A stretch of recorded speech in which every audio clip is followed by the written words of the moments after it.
بسم الله الرحمن الرحيم. ألف لام ميم. ذلك الكتاب لا ريب فيه هدى للمتقين الذين يؤمنون بالغيب ويقيمون الصلاة ومما رزقناهم ينفقون والذين يؤمنون بما أنزل إليك وما أنزل من قبلك وبالآخرة هم يوقنون أولئك على هدى من ربهم وأولئك هم المفلحون. إن الذين كفروا سواء عليهم أأنذرتهم أم لم تنذرهم لا يؤمنون. ختم الله على قلوبهم وعلى سمعهم وعلى أبصارهم غشاوة ولهم عذاب عظيم. ومن الناس من يقول آمنا بالله وباليوم الآخر وما هم بمؤمنين يخادعون الله والذين آمنوا وما يخدعون إلا أنفسهم وما يشعرون. في قلوبهم مرض فزادهم الله مرضا ولهم عذاب أليم بما كانوا يكذبون.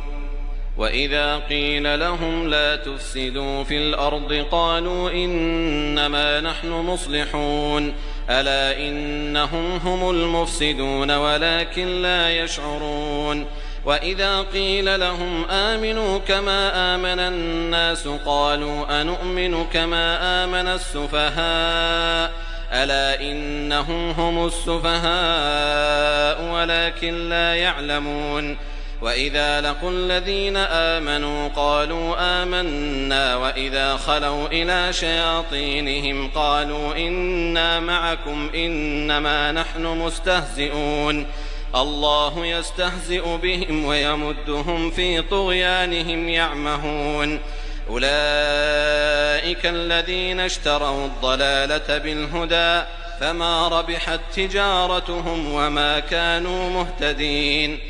مثلهم كمثل الذي استوقد نارا فلما أضاءت ما حوله ذهب الله بنورهم وتركهم في ظلمات لا يبصرون. صم بكم عمي فهم لا يرجعون. أو كصيب من السماء فيه ظلمات ورعد وبرق يجعلون أصابعهم في آذانهم من الصواعق حذر الموت والله محيط بالكافرين. يكاد البرق يخطف أبصارهم كلما أضاء لهم مشوا فيه وإذا أظلم عليهم قاموا ولو شاء الله لذهب بسمعهم وأبصارهم إن الله على كل شيء قدير. يا أيها الناس اعبدوا ربكم الذي خلقكم والذين من قبلكم لعلكم تتقون. الذي جعل لكم الأرض فراشا والسماء بناء وأنزل من السماء ماء فأخرج به من الثمرات رزقا لكم فلا تجعلوا لله أندادا وأنتم تعلمون. وإن كنتم في ريب مما نزلنا على عبدنا فأتوا بسورة من مثله وادعوا شهداءكم من دون الله إن كنتم صادقين. فإن لم تفعلوا ولن تفعلوا فاتقوا النار التي وقودها الناس والحجارة أعدت للكافرين. وبشر الذين آمنوا وعملوا الصالحات أن لهم جنات تجري من تحتها الأنهار كلما رزقوا منها من ثمرة رزقا قالوا هذا الذي رزقنا من قبل وأتوا به متشابها ولهم فيها أزواج مطهرة وهم فيها خالدون إن الله لا يستحيي أن يضرب مثلا ما بعوضة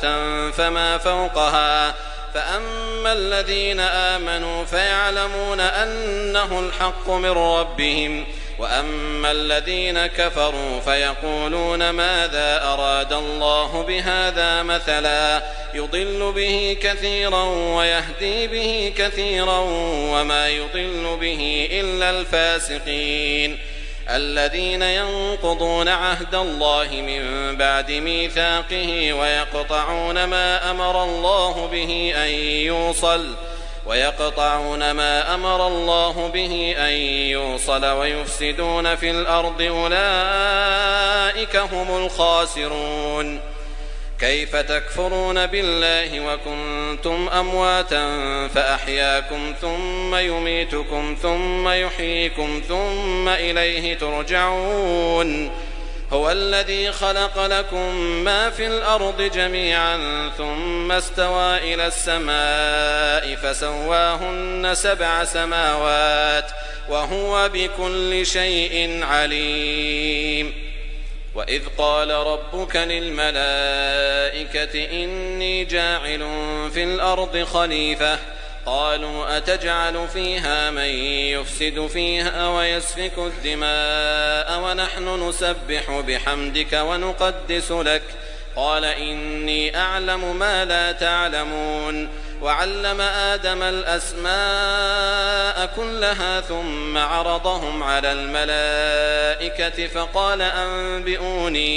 فقال أنبئوني بأسماء هؤلاء إن كنتم صادقين قالوا سبحانك لا علم لنا إلا ما علمتنا إنك أنت العليم الحكيم قال يا آدم أنبئهم بأسمائهم فلما أنبأهم بأسمائهم قال ألم أقل لكم إني أعلم غيب السماوات والأرض وأعلم ما تبدون وما كنتم تكتمون وإذ قلنا للملائكة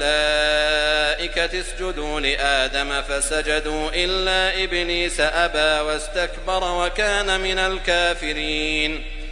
وقلنا يا آدم اسكن أنت وزوجك الجنة وكلا منها رغدا حيث شئتما ولا تقربا هذه الشجرة فتكونا من الظالمين فأزلهما الشيطان عنها فأخرجهما مما كانا فيه وقلنا اهبطوا بعضكم لبعض عدو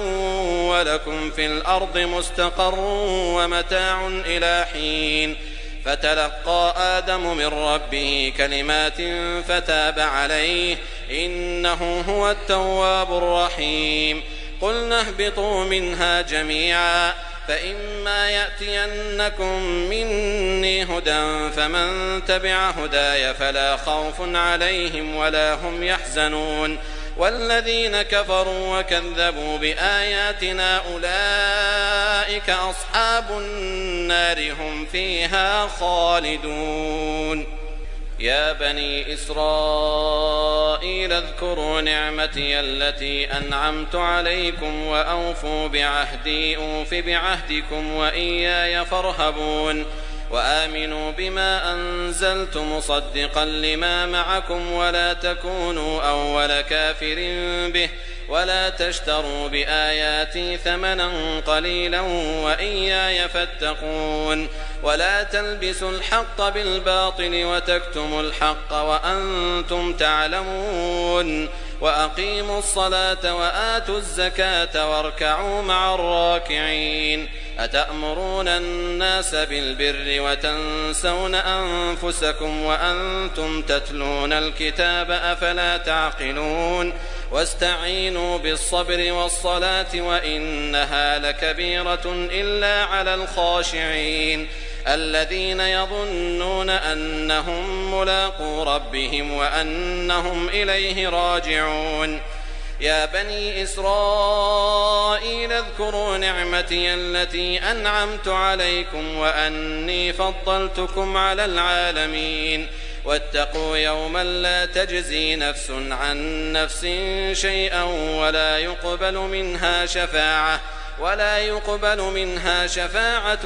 ولا يؤخذ منها عدل ولا هم ينصرون وإذ نجيناكم من آل فرعون يسومونكم سوء العذاب يذبحون أبناءكم ويستحيون نساءكم وفي ذلكم بلاء من ربكم عظيم وإذ فرقنا بكم البحر فأنجيناكم وأغرقنا آل فرعون وأنتم تنظرون وإذ واعدنا موسى 40 ليلة ثم اتخذتم العجل من بعده وأنتم ظالمون ثم عفونا عنكم من بعد ذلك لعلكم تشكرون وإذ آتينا موسى الكتاب والفرقان لعلكم تهتدون وإذ قال موسى لقومه يا قوم إنكم ظلمتم أنفسكم باتخاذكم العجل فتوبوا إلى بارئكم فاقتلوا أنفسكم ذلكم خير لكم عند بارئكم فتاب عليكم إنه هو التواب الرحيم وإذ قلتم يا موسى لن نؤمن لك حتى نرى الله جهرة فأخذتكم الصاعقة وأنتم تنظرون ثم بعثناكم من بعد موتكم لعلكم تشكرون وظللنا عليكم الغمام وأنزلنا عليكم المن والسلوى كلوا من طيبات ما رزقناكم وما ظلمونا ولكن كانوا أنفسهم يظلمون وإذ قلنا ادخلوا هذه القرية فكلوا منها حيث شئتم رغدا وادخلوا الباب سجدا وقولوا حطة نغفر لكم خطاياكم وسنزيد المحسنين فبدل الذين ظلموا قولا غير الذي قيل لهم فأنزلنا على الذين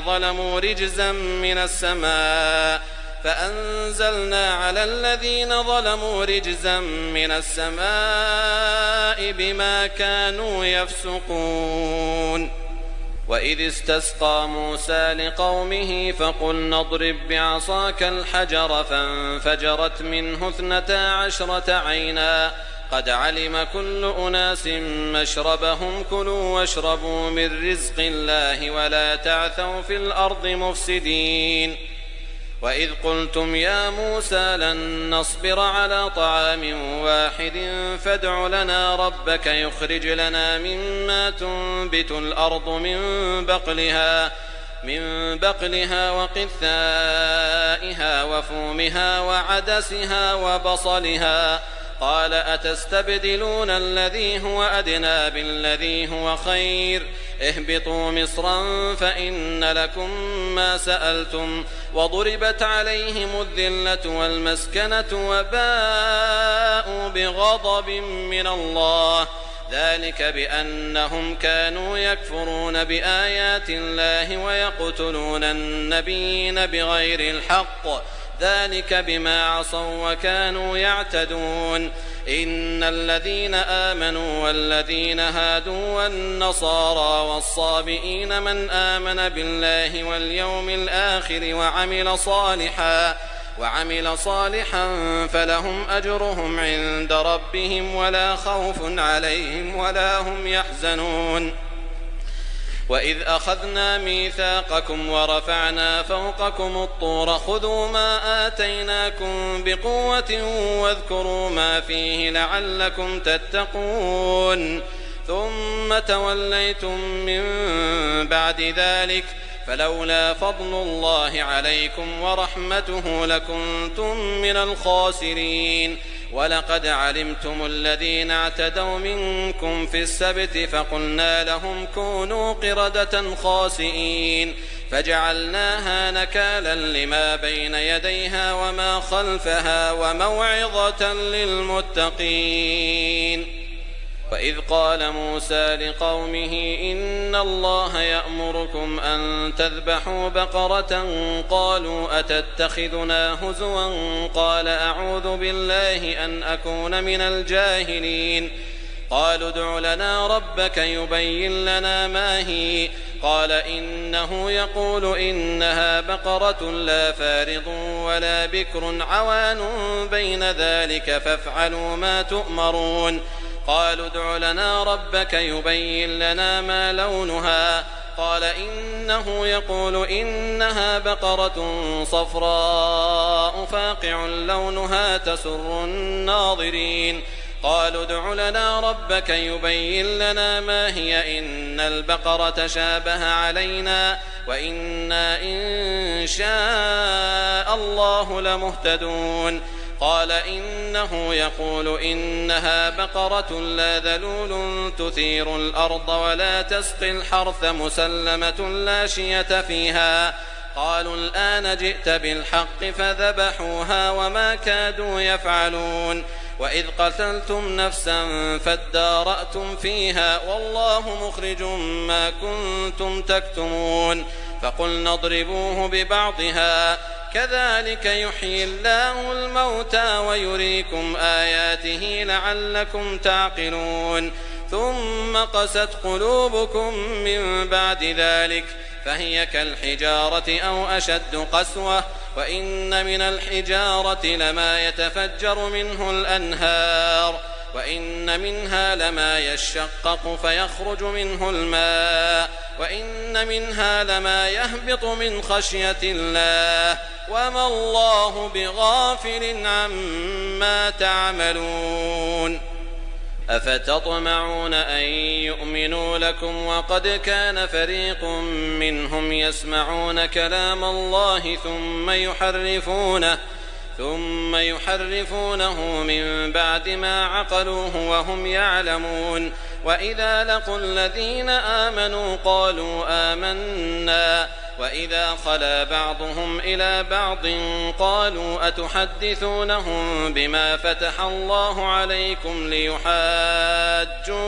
به عند ربكم أفلا تعقلون أولا يعلمون أن الله يعلم ما يسرون وما يعلنون ومنهم أميون لا يعلمون الكتاب إلا أماني وإن هم إلا يظنون فويل للذين يكتبون الكتاب بأيديهم ثم يقولون هذا من عند الله ليشتروا به ثمنا قليلا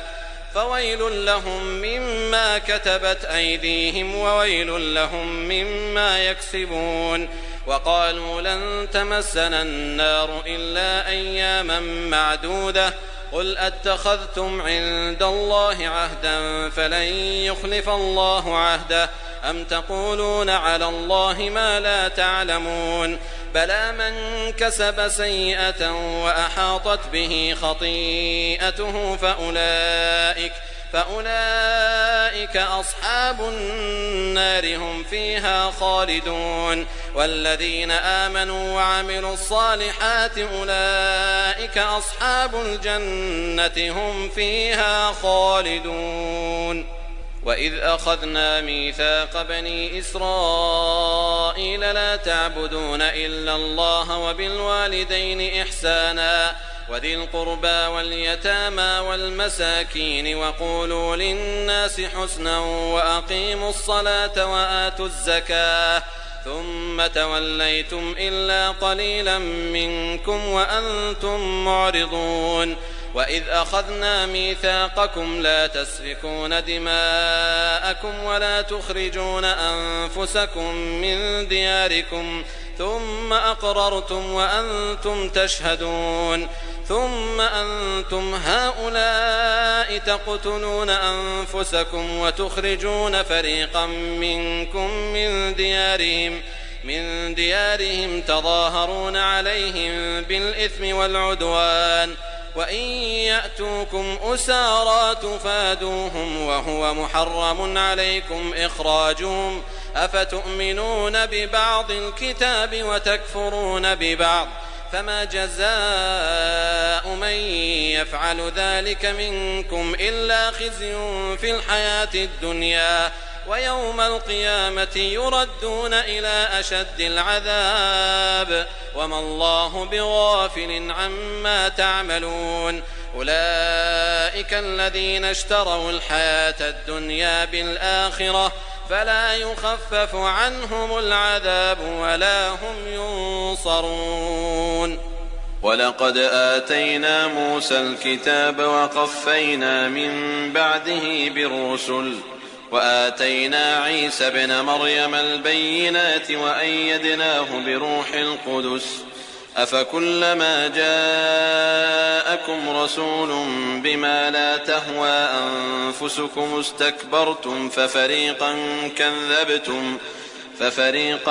كذبتم وفريقا تقتلون وقالوا قلوبنا غلف بل لعنهم الله بكفرهم فقليلا ما يؤمنون ولما جاءهم كتاب من عند الله مصدق لما معهم وكانوا من قبل يستفتحون على الذين كفروا فلما جاءهم ما عرفوا كفروا به فلعنة الله على الكافرين بئس ما اشتروا به أنفسهم أن يكفروا بما أنزل الله بغيا أن ينزل الله من فضله على من يشاء من عباده فباءوا بغضب على غضب وللكافرين عذاب مهين.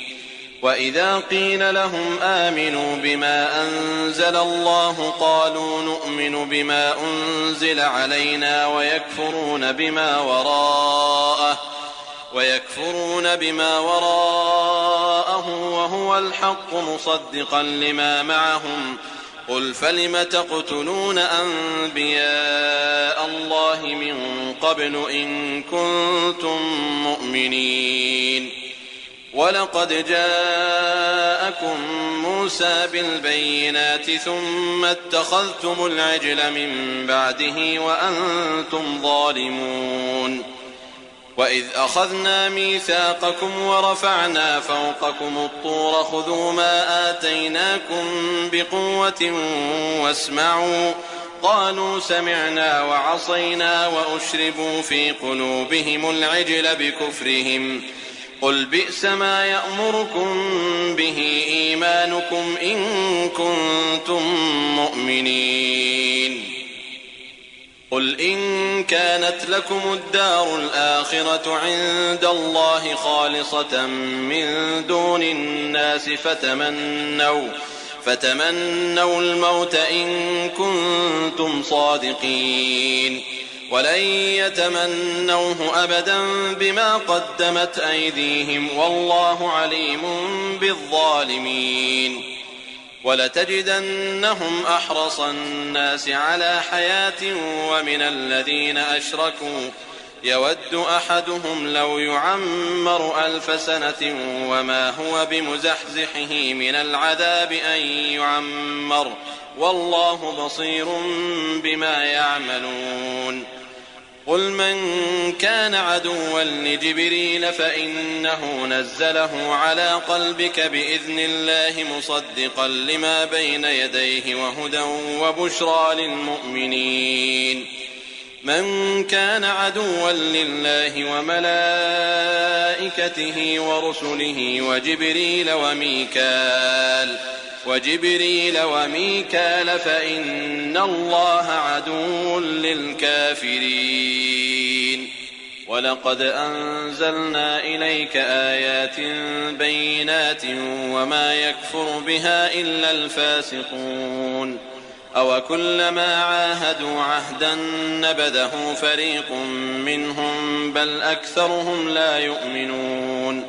ولما جاءهم رسول من عند الله مصدق لما معهم نبذ فريق من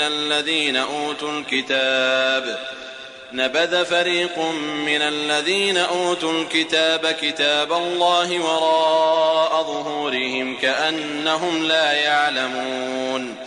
واتبعوا ما تتلو الشياطين على ملك سليمان وما كفر سليمان ولكن الشياطين كفروا يعلمون الناس السحر وما أنزل على الملكين ببابل هاروت وماروت وما يعلمان من أحد حتى يقولا إنما نحن فتنة فلا تكفر فيتعلمون منهما ما يفرقون به بين المرء وزوجه وما هم بضارين به من أحد إلا بإذن الله ويتعلمون ما يضرهم ولا ينفعهم ولقد علموا لمن اشتراه ما له في الآخرة من خلاق ولبئس ما شروا به أنفسهم لو كانوا يعلمون ولو أنهم آمنوا واتقوا لمثوبة من عند الله خير لو كانوا يعلمون يا أيها الذين آمنوا لا تقولوا راعنا وقولوا انظرنا واسمعوا وللكافرين عذاب أليم ما يود الذين كفروا من أهل الكتاب ولا المشركين أن ينزل عليكم من خير من ربكم والله يختص برحمته من يشاء والله ذو الفضل العظيم ما ننسخ من آية أو ننسها نأت بخير منها أو مثلها ألم تعلم أن الله على كل شيء قدير ألم تعلم أن الله له ملك السماوات والأرض وما لكم من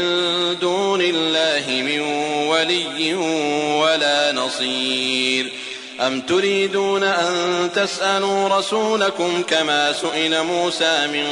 قبل ومن يتبدل الكفر بالإيمان فقد ضل سواء السبيل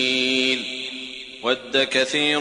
من أهل الكتاب لو يردونكم من بعد إيمانكم كفارا حسدا من عند أنفسهم من بعد ما تبين لهم الحق فاعفوا واصفحوا حتى يأتي الله بأمره إن الله على كل شيء قدير وأقيموا الصلاة وآتوا الزكاة وما تقدموا لأنفسكم من خير تجدوه عند الله إن الله بما تعملون بصير وقالوا لن يدخل الجنة إلا من كان هودا أو نصارى تلك أمانيهم قل هاتوا برهانكم إن كنتم صادقين بلى من أسلم وجهه لله وهو محسن فله أجره عند ربه ولا خوف عليهم ولا هم يحزنون وقالت اليهود ليست النصارى على شيء وقالت النصارى ليست اليهود على شيء وهم يتلون الكتاب كذلك قال الذين لا يعلمون مثل قولهم فالله يحكم بينهم يوم القيامة فيما كانوا فيه يختلفون ومن أظلم ممن منع مساجد الله أن يذكر فيها اسمه وسعى في خرابها أولئك ما كان لهم أن يدخلوها إلا خائفين لهم في الدنيا خزي ولهم في الآخرة عذاب عظيم ولله المشرق والمغرب فأينما تولوا فثم وجه الله إن الله واسع عليم. وقالوا اتخذ الله ولدا سبحانه بل له ما في السماوات والأرض كل له قانتون. بديع السماوات والأرض وإذا قضى أمرا فإنما يقول له كن فيكون. وقال الذين لا يعلمون لولا يكلمنا الله أو تأتينا آية كذلك قال الذين من قبلهم مثل قولهم تشابهت قلوبهم قد بينا الآيات لقوم يوقنون. إنا أرسلناك بالحق بشيرا ونذيرا ولا تسأل عن أصحاب الجحيم. ولن ترضى عنك اليهود ولا النصارى حتى تتبع ملتهم قل إن هدى الله هو الهدى ولئن اتبعت أهواءهم بعد الذي جاءك من العلم ما لك من الله من ولي ولا نصير. الذين آتيناهم الكتاب يتلونه حق تلاوته أولئك يؤمنون به ومن يكفر به فأولئك هم الخاسرون. يا بني إسرائيل اذكروا نعمتي التي أنعمت عليكم وأني فضلتكم على العالمين. واتقوا يوما لا تجزي نفس عن نفس شيئا ولا يقبل منها عدل ولا تنفعها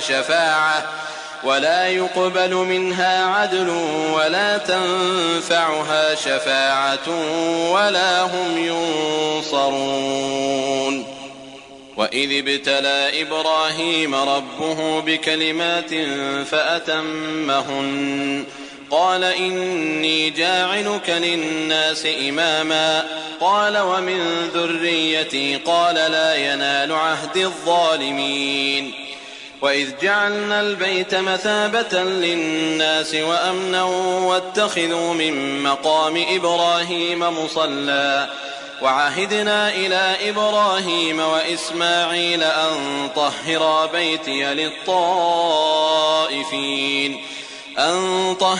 بيتي للطائفين والعاكفين والركع السجود. وإذ قال إبراهيم رب اجعل هذا بلدا آمنا وارزق أهله من الثمرات من آمن منهم بالله واليوم الآخر قال ومن كفر فأمتعه قليلا ثم أضطره إلى عذاب النار وبئس المصير. وإذ يرفع إبراهيم القواعد من البيت وإسماعيل ربنا تقبل منا إنك أنت السميع العليم ربنا واجعلنا مسلمين لك ومن ذريتنا أمة مسلمة لك وأرنا مناسكنا وتب علينا إنك أنت التواب الرحيم. ربنا وابعث فيهم رسولا منهم يتلو عليهم آياتك ويعلمهم الكتاب والحكمة ويزكيهم إنك أنت العزيز الحكيم.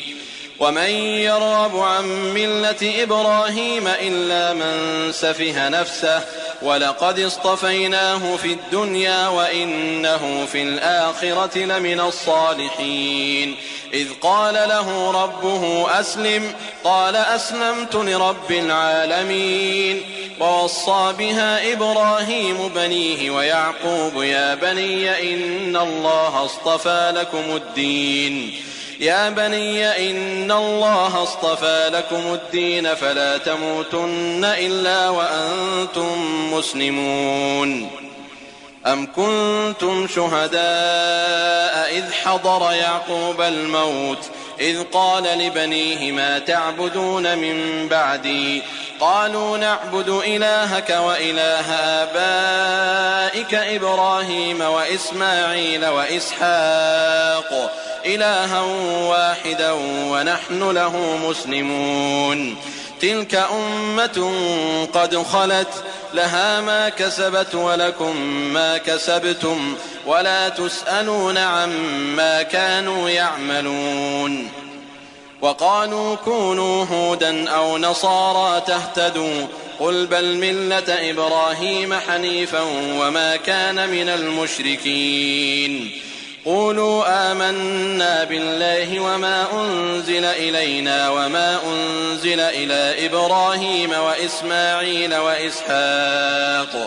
وما أنزل إلى إبراهيم وإسماعيل وإسحاق ويعقوب والأسباط وما أوتي موسى وعيسى وما أوتي النبيون من ربهم لا نفرق بين أحد منهم ونحن له مسلمون فإن آمنوا بمثل ما آمنتم به فقد اهتدوا وإن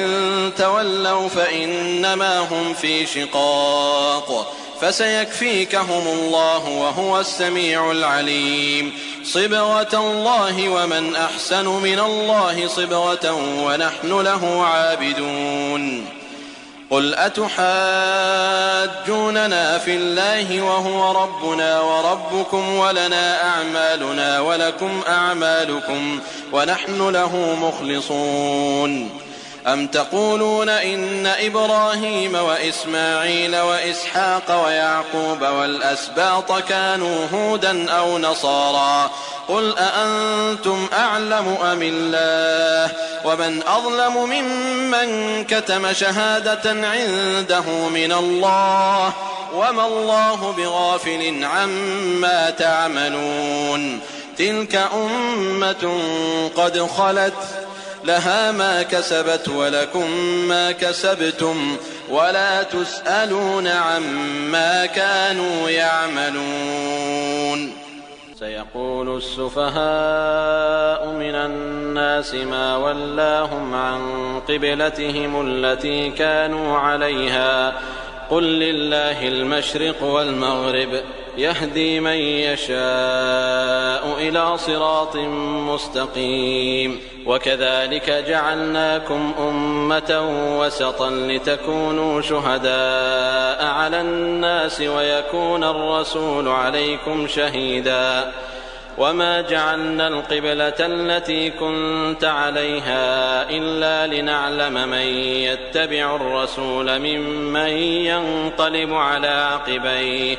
وإن كانت لكبيرة إلا على الذين هدى الله وما كان الله ليضيع إيمانكم إن الله بالناس لرؤوف رحيم قد نرى تقلب وجهك في السماء فلنولينك قبلة ترضاها فول وجهك شطر المسجد الحرام وحيث ما كنتم فولوا وجوهكم شطره وإن الذين أوتوا الكتاب ليعلمون أنه الحق من ربهم وما الله بغافل عما يعملون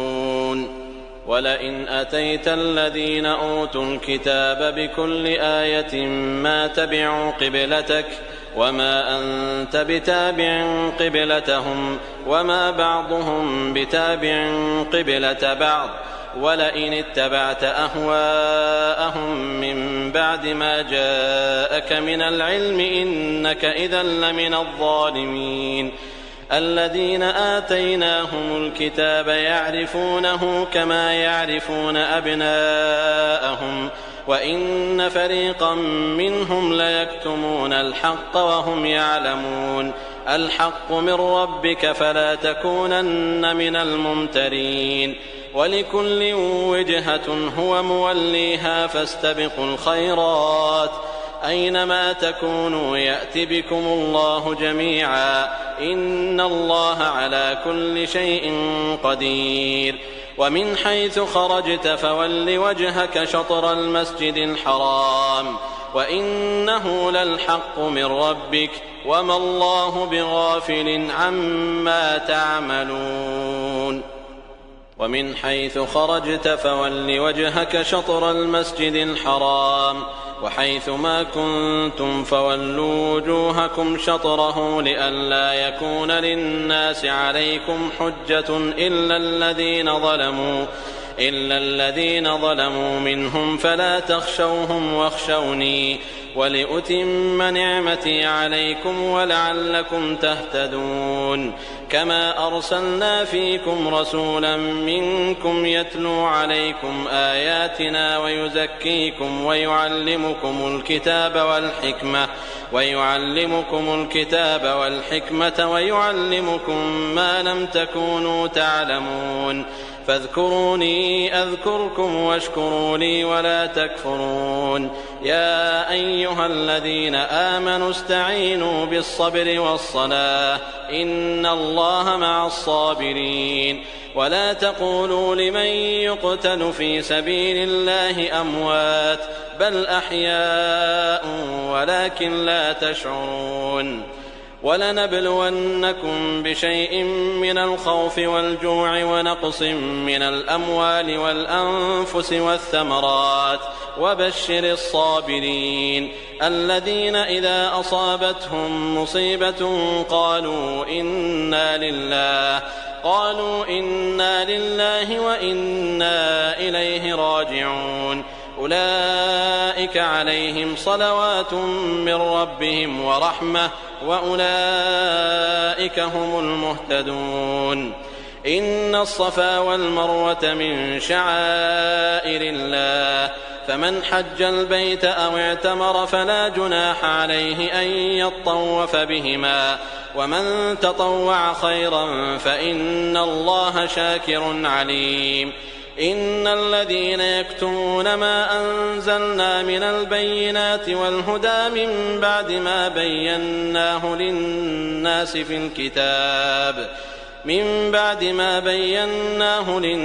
في الكتاب أولئك يلعنهم الله ويلعنهم اللاعنون إلا الذين تابوا وأصلحوا وبينوا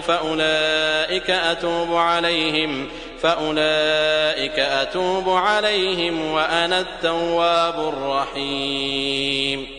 إن الذين كفروا وماتوا وهم كفار أولئك عليهم لعنة الله والملائكة والناس أجمعين خالدين فيها لا يخفف عنهم العذاب ولا هم ينظرون وإلهكم إله واحد لا إله إلا هو الرحمن الرحيم إن في خلق السماوات والأرض واختلاف الليل والنهار والفلك التي تجري في البحر بما ينفع الناس وما أنزل الله من السماء من ماء فأحيا به الأرض بعد موتها وبث فيها من كل دابة وتصريف الرياح والسحاب المسخر بين السماء والأرض لآيات لقوم يعقلون ومن الناس من يتخذ من دون الله أندادا يحبونهم كحب الله والذين آمنوا أشد حبا لله ولو يرى الذين ظلموا إذ يرون العذاب أن القوة لله جميعا وأن الله شديد العذاب إذ تبرأ الذين اتبعوا من الذين اتبعوا ورأوا العذاب وتقطعت بهم الأسباب وقال الذين اتبعوا لو أن لنا كرة فنتبرأ منهم كما تبرأوا منا كذلك يريهم الله أعمالهم حسرات عليهم وما هم بخارجين من النار يا أيها الناس كلوا مما في الأرض حلالا طيبا ولا تتبعوا خطوات الشيطان إنه لكم عدو مبين إنما يأمركم بالسوء والفحشاء وأن تقولوا على الله ما لا تعلمون وإذا قيل لهم اتبعوا ما أنزل الله قالوا بل نتبع ما ألفينا عليه آباءنا أولو كان آباؤهم لا يعقلون شيئا ولا يهتدون ومثل الذين كفروا كمثل الذي ينعق بما لا يسمع إلا دعاء ونداء صم بكم عمي فهم لا يعقلون يا أيها الذين آمنوا كلوا من طيبات ما رزقناكم واشكروا لله إن كنتم إياه تعبدون إنما حرم عليكم الميتة والدم ولحم الخنزير وما أهل به لغير الله فمن اضطر غير باغ ولا عاد فلا إثم عليه إن الله غفور رحيم إن الذين يكتمون ما أنزل الله من الكتاب ويشترون به ثمنا قليلا أولئك ما يأكلون في بطونهم إلا النار ولا يكلمهم الله يوم القيامة ولا يزكيهم ولهم عذاب أليم أولئك الذين اشتروا الضلالة بالهدى والعذاب بالمغفرة فما أصبرهم على النار ذلك بأن الله نزل الكتاب بالحق وإن الذين اختلفوا في الكتاب لفي شقاق بعيد ليس البر أن تولوا وجوهكم قبل المشرق والمغرب ولكن البر من آمن بالله واليوم الآخر والملائكة والكتاب والنبيين وآتى المال على حبه ذوي القربى واليتامى والمساكين وابن السبيل والسائلين وفي الرقاب وأقام الصلاة وآتى الزكاة والموفون بعهدهم إذا عاهدوا والصابرين في البأساء والضراء وحين البأس أولئك الذين صدقوا وأولئك هم المتقون يا أيها الذين آمنوا كتب عليكم القصاص في القتلى الحر بالحر والعبد بالعبد والأنثى بالأنثى فمن عفي له من أخيه شيء فاتباع بالمعروف وأداء إليه بإحسان ذلك تخفيف من ربكم ورحمة فمن اعتدى بعد ذلك فله عذاب أليم ولكم في القصاص حياة يا أولي الألباب لعلكم تتقون كتب عليكم إذا حضر أحدكم الموت إن ترك خيرا الوصية للوالدين والأقربين بالمعروف حقا على المتقين فمن بدله بعدما سمعه فإنما إثمه على الذين يبدلونه إن الله سميع عليم فمن خاف من موص جنفا أو إثما فأصلح بينهم فلا إثم عليه إن الله غفور رحيم يا أيها الذين آمنوا كتب عليكم الصيام كما كتب على الذين من قبلكم لعلكم تتقون أياما معدودات فمن كان منكم مريضا أو على سفر فعدة من أيام أخر وعلى الذين يطيقونه فدية طعام مسكين فمن تطوع خيرا فهو خير له وأن تصوموا خير لكم إن كنتم تعلمون شهر رمضان الذي أنزل فيه القرآن هدى للناس وبينات من الهدى والفرقان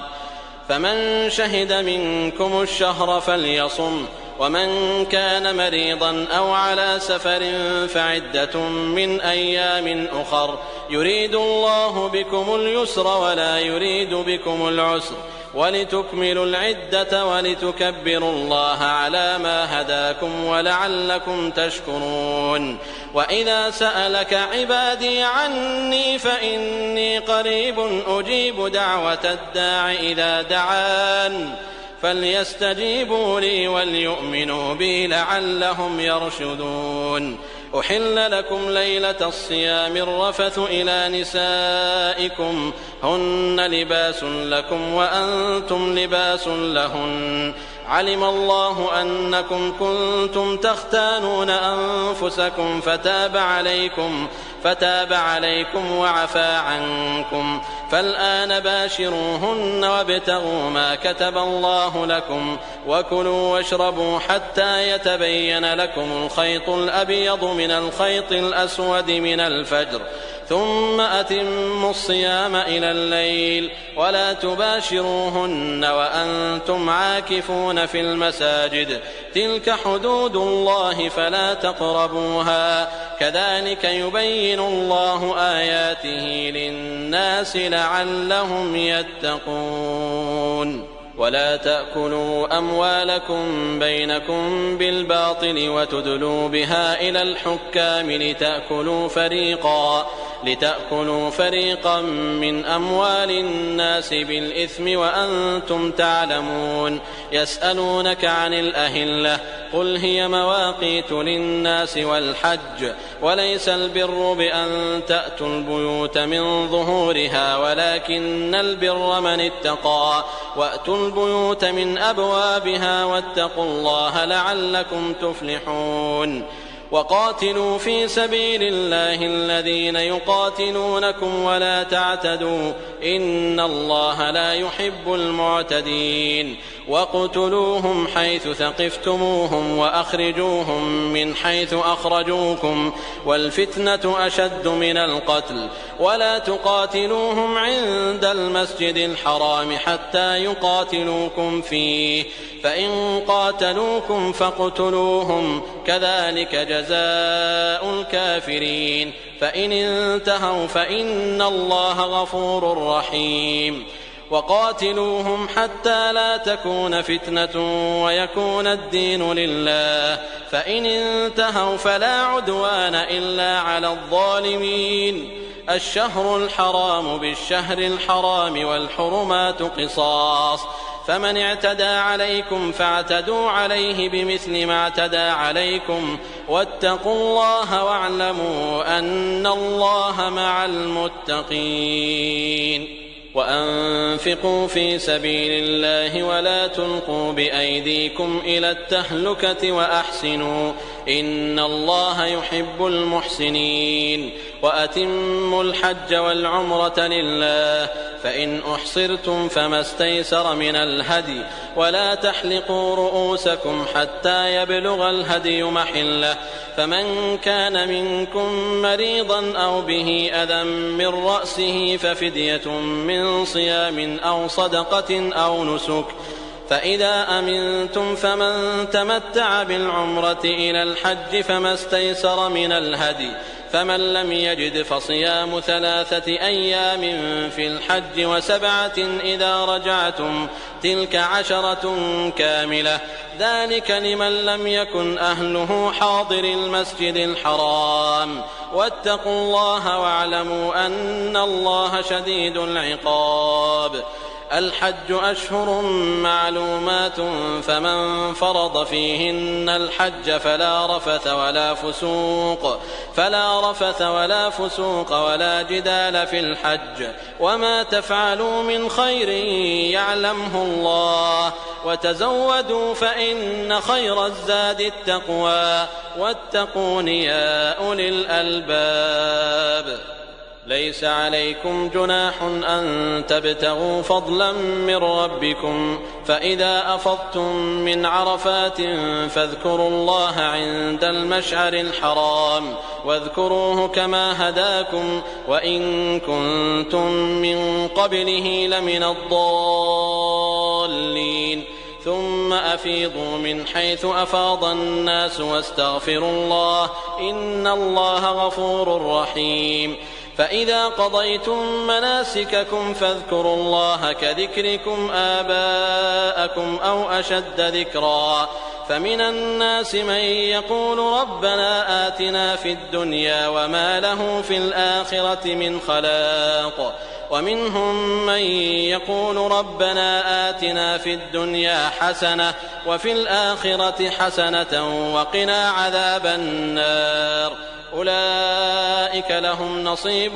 مما كسبوا والله سريع الحساب واذكروا الله في أيام معدودات فمن تعجل في يومين فلا إثم عليه ومن تأخر فلا إثم عليه لمن اتقى واتقوا الله واعلموا أنكم إليه تحشرون ومن الناس من يعجبك قوله في الحياة الدنيا ويشهد الله على ما في قلبه وهو ألد الخصام وإذا تولى سعى في الأرض ليفسد فيها ويهلك الحرث والنسل والله لا يحب الفساد وإذا قيل له اتق الله أخذته العزة بالإثم فحسبه جهنم ولبئس المهاد ومن الناس من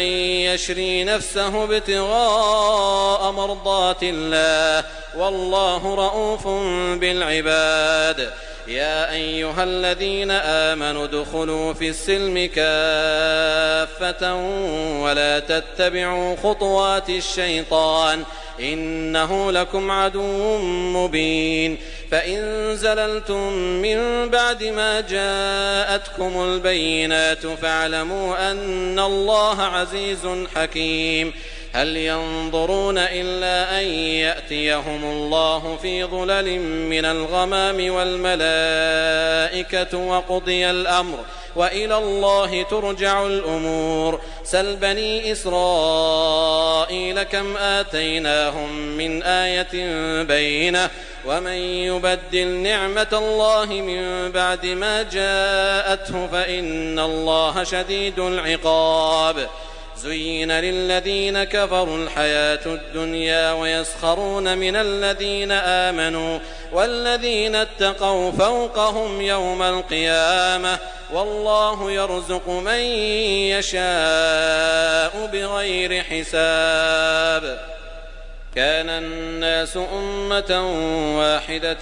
فبعث الله النبيين مبشرين ومنذرين وأنزل معهم الكتاب بالحق ليحكم بين الناس فيما اختلفوا فيه وما اختلف فيه إلا الذين أوتوه من بعد ما جاءتهم البينات بغيا بينهم فهدى الله الذين آمنوا لما اختلفوا فيه من الحق بإذنه والله يهدي من يشاء إلى صراط مستقيم أم حسبتم أن تدخلوا الجنة ولما يأتكم مثل الذين خلوا من قبلكم مستهم البأساء والضراء وزلزلوا حتى يقول الرسول والذين آمنوا معه متى نصر الله ألا إن نصر الله قريب يسألونك ماذا ينفقون قل ما أنفقتم من خير فللوالدين والأقربين واليتامى والمساكين وابن السبيل وما تفعلوا من خير فإن الله به عليم كتب عليكم القتال وهو كره لكم وعسى أن تكرهوا شيئا وهو خير لكم وعسى أن تحبوا شيئا وهو شر لكم والله يعلم وأنتم لا تعلمون يسألونك عن الشهر الحرام قتال فيه قل قتال فيه كبير وصد عن سبيل الله وكفر به والمسجد الحرام وإخراج أهله منه أكبر عند الله والفتنة أكبر من القتل ولا يزالون يقاتلونكم حتى يردوكم عن دينكم إن استطاعوا ومن يرتدد منكم عن دينه فيمت وهو كافر فأولئك حبطت أعمالهم في الدنيا والآخرة وأولئك أصحاب النار هم فيها خالدون. إن الذين آمنوا والذين هاجروا وجاهدوا في سبيل الله أولئك يرجون رحمة الله والله غفور رحيم. يسألونك عن الخمر والميسر قل فيهما إثم كبير ومنافع للناس وإثمهما أكبر من نفعهما ويسألونك ماذا ينفقون قل العفو كذلك يبين الله لكم الآيات لعلكم تتفكرون في الدنيا والآخرة. ويسألونك عن اليتامى قل إصلاح لهم خير وإن تخالطوهم فإخوانكم والله يعلم المفسد من المصلح ولو شاء الله لأعنتكم إن الله عزيز حكيم. ولا تنكحوا المشركات حتى يؤمن ولأمة مؤمنة خير من مشركة ولو أعجبتكم ولا تنكحوا المشركين حتى يؤمنوا ولعبد مؤمن خير من مشرك ولو أعجبكم أولئك يدعون إلى النار والله يدعو إلى الجنة والمغفرة بإذنه ويبين آياته للناس لعلهم يتذكرون. ويسألونك عن المحيض قل هو أذى فاعتزلوا النساء في المحيض ولا تقربوهن حتى يطهرن فإذا تطهرن فأتوهن من حيث أمركم الله إن الله يحب التوابين ويحب المتطهرين. نساؤكم حرث لكم فأتوا حرثكم أنى شئتم وقدموا لأنفسكم واتقوا الله واعلموا أنكم ملاقوه وبشر المؤمنين. ولا تجعلوا الله عرضة لأيمانكم أن تبروا وتتقوا وتصلحوا بين الناس والله سميع عليم. لا يؤاخذكم الله باللغو في أيمانكم ولكن يؤاخذكم بما كسبت قلوبكم والله غفور حليم. للذين يؤلون من نسائهم تربص 4 أشهر فإن فاءوا فإن الله غفور رحيم. وإن عزموا الطلاق فإن الله سميع عليم. والمطلقات يتربصن بأنفسهن 3 قروء ولا يحل لهن أن يكتمن ما خلق الله في أرحامهن إن كن يؤمن بالله واليوم الآخر وبعولتهن أحق بردهن في ذلك إن أرادوا إصلاحا ولهن مثل الذي عليهن بالمعروف وللرجال عليهن درجة والله عزيز حكيم. الطلاق 2 فإمساك بمعروف أو تسريح بإحسان.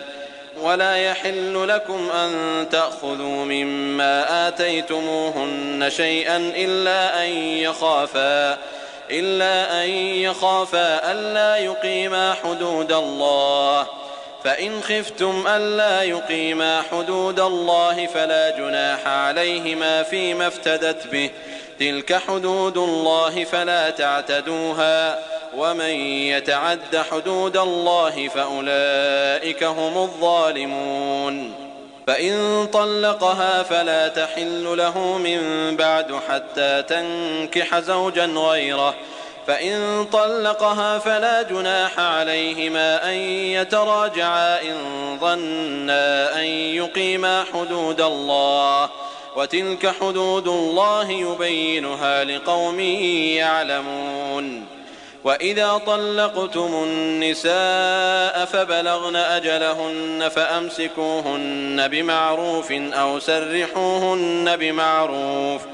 ولا تمسكوهن ضرارا لتعتدوا ومن يفعل ذلك فقد ظلم نفسه ولا تتخذوا آيات الله هزوا واذكروا نعمة الله عليكم وما أنزل عليكم من الكتاب والحكمة يعظكم به واتقوا الله واعلموا أن الله بكل شيء عليم. وإذا طلقتم النساء فبلغن أجلهن فلا تعضلوهن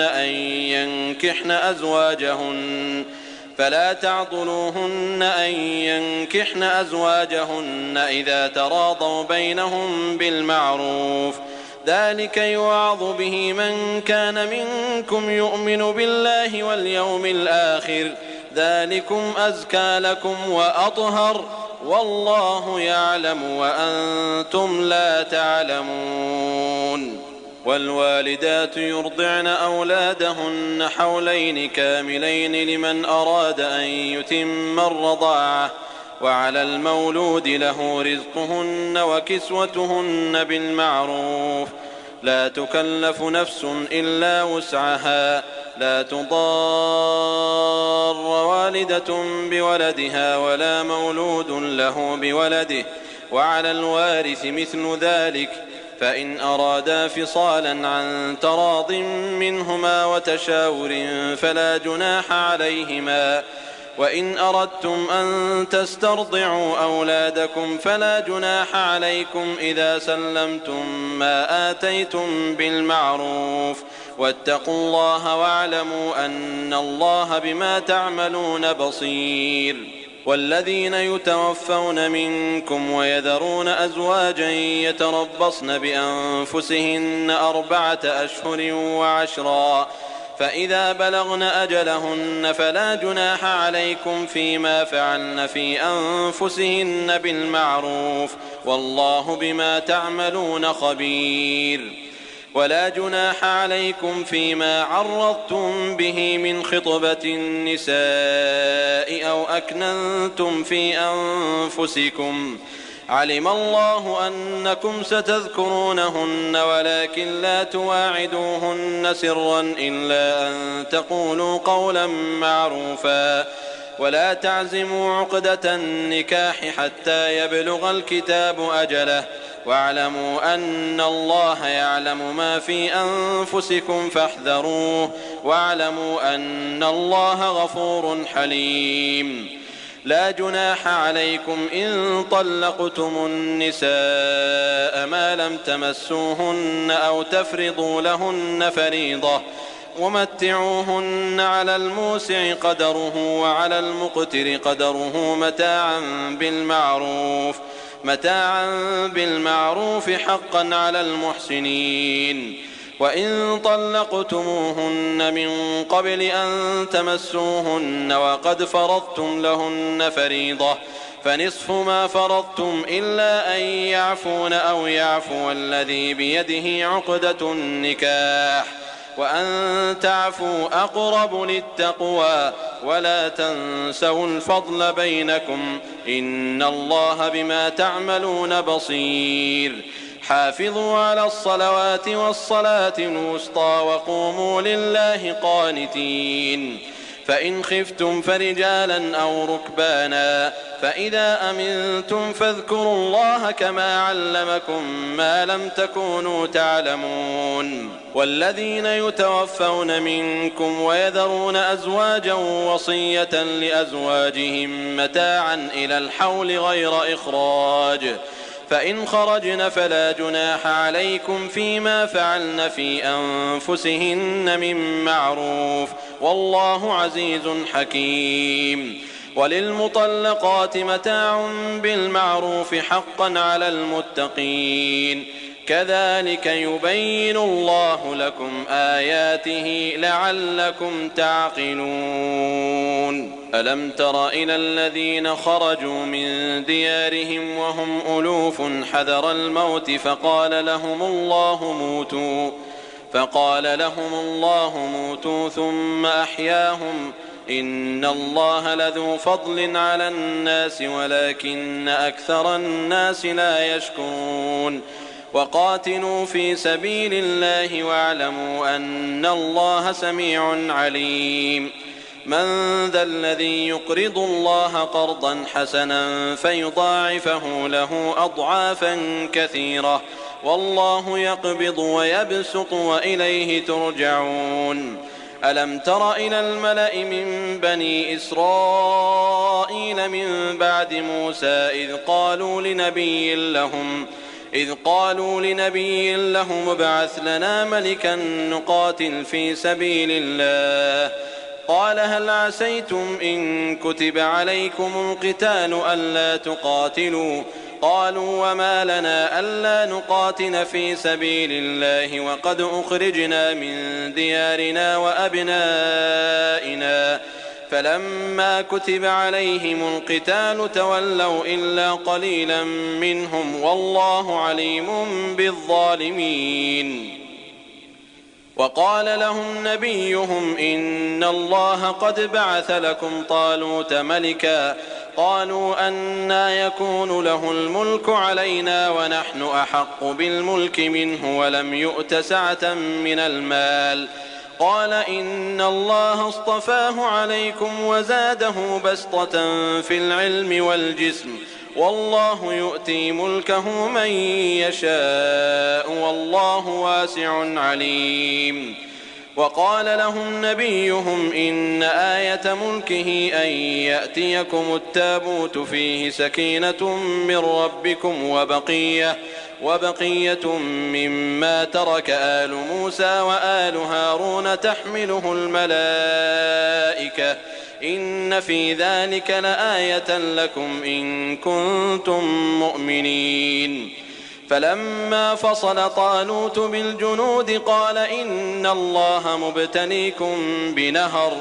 فمن شرب منه فليس مني ومن لم يطعمه فإنه مني إلا من اغترف غرفة بيده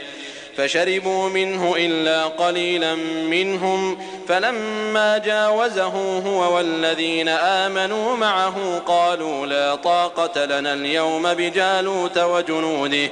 قال الذين يظنون أنهم ملاقوا الله كم من فئة قليلة غلبت فئة كثيرة بإذن الله والله مع الصابرين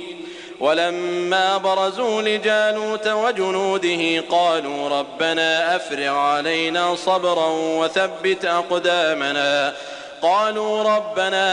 علينا صبرا وثبت أقدامنا وانصرنا على القوم الكافرين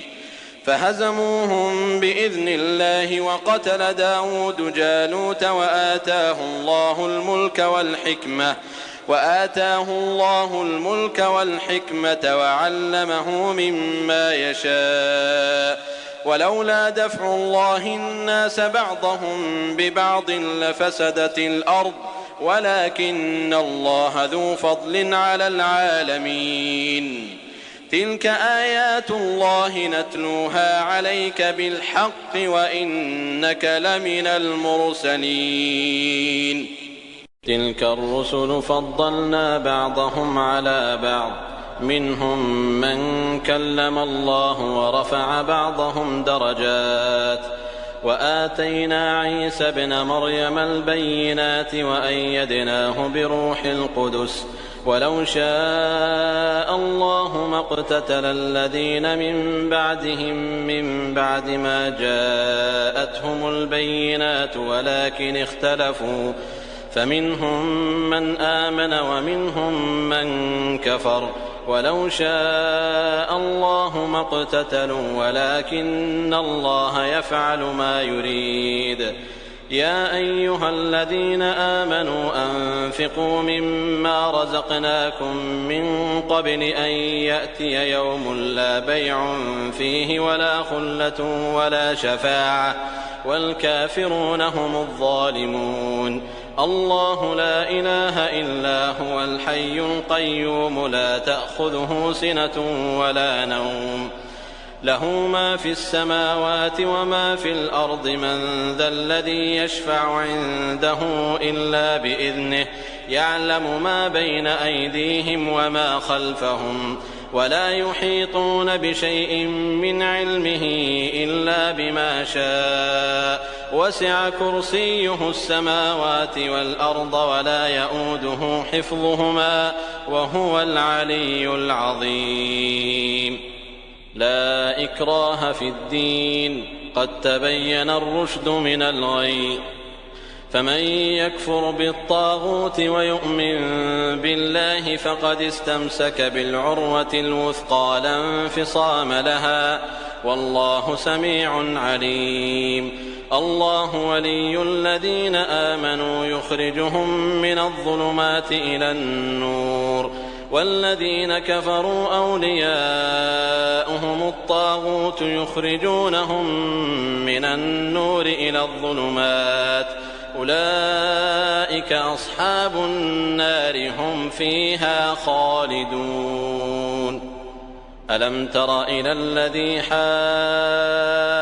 إبراهيم في ربه أن آتاه الله الملك إذ قال إبراهيم ربي الذي يحيي ويميت قال أنا أحيي وأميت قال إبراهيم فإن الله يأتي بالشمس من المشرق فأت بها من المغرب فبهت الذي كفر والله لا يهدي القوم الظالمين أو كالذي مر على قرية وهي خاوية على عروشها قال أنى يحيي هذه الله بعد موتها فأماته الله 100 عام ثم بعثه قال كم لبثت قال لبثت يوما أو بعض يوم قال بل لبثت 100 عام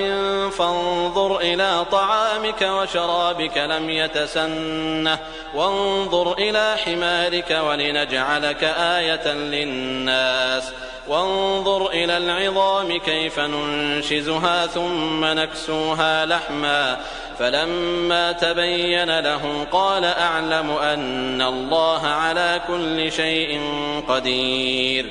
وإذ قال إبراهيم رب أرني كيف تحيي الموتى قال أولم تؤمن قال بلى ولكن ليطمئن قلبي قال فخذ 4 من الطير فصرهن إليك ثم اجعل على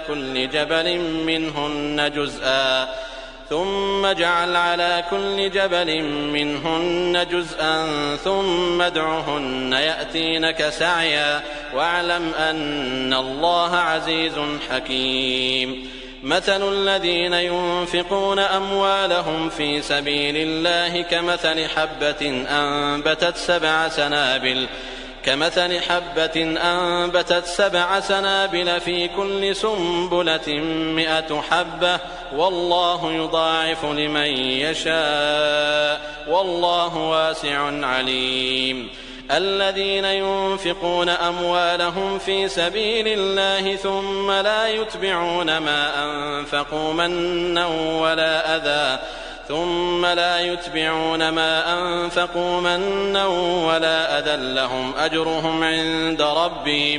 لهم أجرهم عند ربهم ولا خوف عليهم ولا هم يحزنون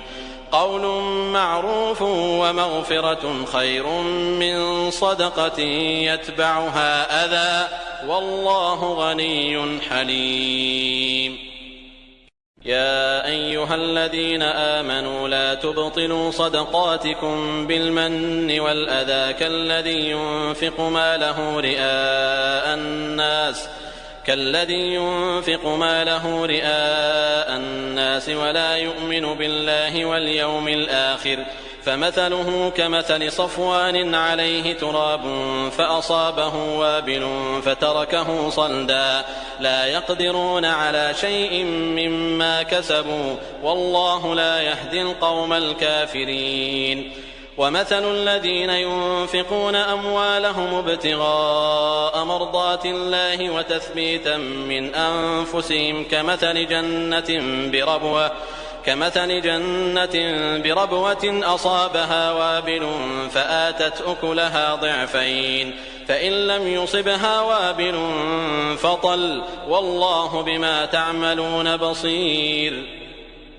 أيود أحدكم أن تكون له جنة من نخيل وأعناب تجري من تحتها الأنهار له فيها من كل الثمرات وأصابه الكبر وله ذرية ضعفاء فأصابها إعصار فيه نار فاحترقت كذلك يبين الله لكم الآيات لعلكم تتفكرون. يا أيها الذين آمنوا أنفقوا من طيبات ما كسبتم ومما أخرجنا لكم من الأرض ولا تيمموا الخبيث منه تنفقون ولستم بآخذيه إلا أن تغمضوا فيه واعلموا أن الله غني حميد. الشيطان يعدكم الفقر ويأمركم بالفحشاء والله يعدكم مغفرة منه وفضلا والله واسع عليم. يؤتي الحكمة من يشاء ومن يؤت الحكمة فقد أوتي خيرا كثيرا وما يذكر إلا أولو الألباب. وما أنفقتم من نفقة أو نذرتم من نذر فإن الله يعلمه وما للظالمين من أنصار. إن تبدوا الصدقات فنعما هي وإن تخفوها وتؤتوها الفقراء فهو خير لكم ويكفر عنكم من سيئاتكم والله بما تعملون خبير.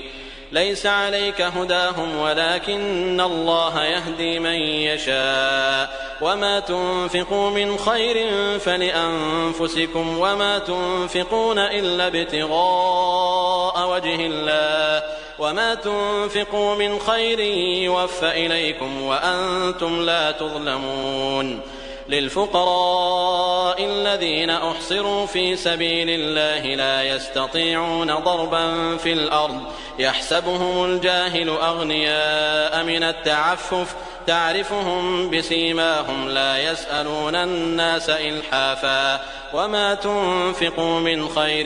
فإن الله به عليم. الذين ينفقون أموالهم بالليل والنهار سرا وعلانية فلهم أجرهم عند ربهم ولا خوف عليهم ولا هم يحزنون. الذين يأكلون الربا لا يقومون إلا كما يقوم الذي يتخبطه الشيطان من المس ذلك بأنهم قالوا إنما البيع مثل الربا وأحل الله البيع وحرم الربا فمن جاءه موعظة من ربه فانتهى فله ما سلف وأمره إلى الله ومن عاد فأولئك أصحاب النار هم فيها خالدون. يمحق الله الربا ويربي الصدقات والله لا يحب كل كفار أثيم. إن الذين آمنوا وعملوا الصالحات وأقاموا الصلاة وآتوا الزكاة لهم أجرهم عند ربهم ولا خوف عليهم ولا هم يحزنون. يا أيها الذين آمنوا اتقوا الله وذروا ما بقي من الربا إن كنتم مؤمنين فإن لم تفعلوا فأذنوا بحرب من الله ورسوله وإن تبتم فلكم رؤوس أموالكم لا تظلمون ولا تظلمون. وإن كان ذو عسرة فنظرة إلى ميسرة وأن تصدقوا خير لكم إن كنتم تعلمون. واتقوا يوما ترجعون فيه إلى الله ثم توفى كل نفس ما كسبت وهم لا يظلمون.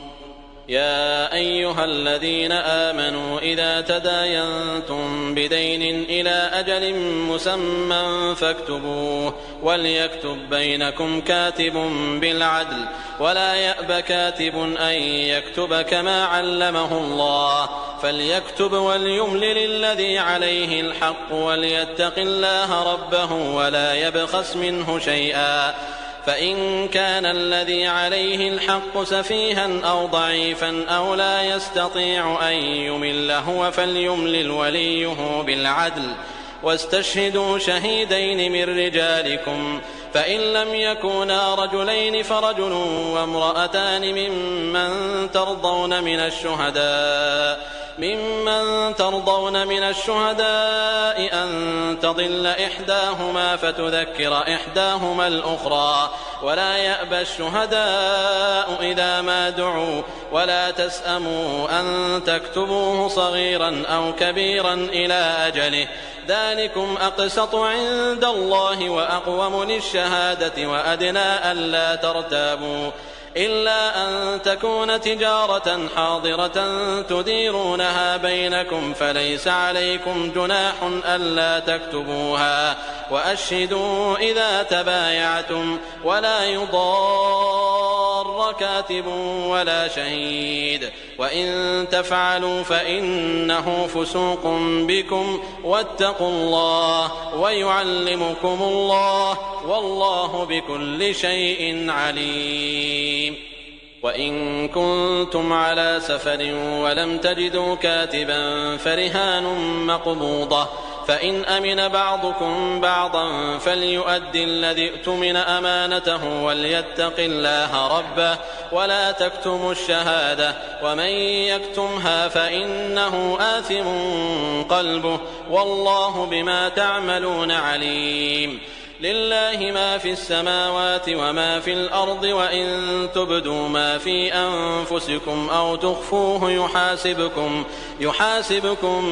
به الله فيغفر لمن يشاء ويعذب من يشاء والله على كل شيء قدير آمن الرسول بما أنزل إليه من ربه والمؤمنون كل آمن بالله وملائكته وكتبه ورسله لا نفرق بين أحد من رسله وقالوا سمعنا وأطعنا غفرانك ربنا وإليك المصير لا يكلف الله نفسا إلا وسعها لها ما كسبت وعليها ما اكتسبت ربنا لا تؤاخذنا إن نسينا أو أخطأنا ربنا ولا تحمل علينا إصرا كما حملته على الذين من قبلنا ربنا ولا تحملنا ما لا طاقة لنا به واعف عنا واغفر لنا وارحمنا أنت مولانا فانصرنا على القوم الكافرين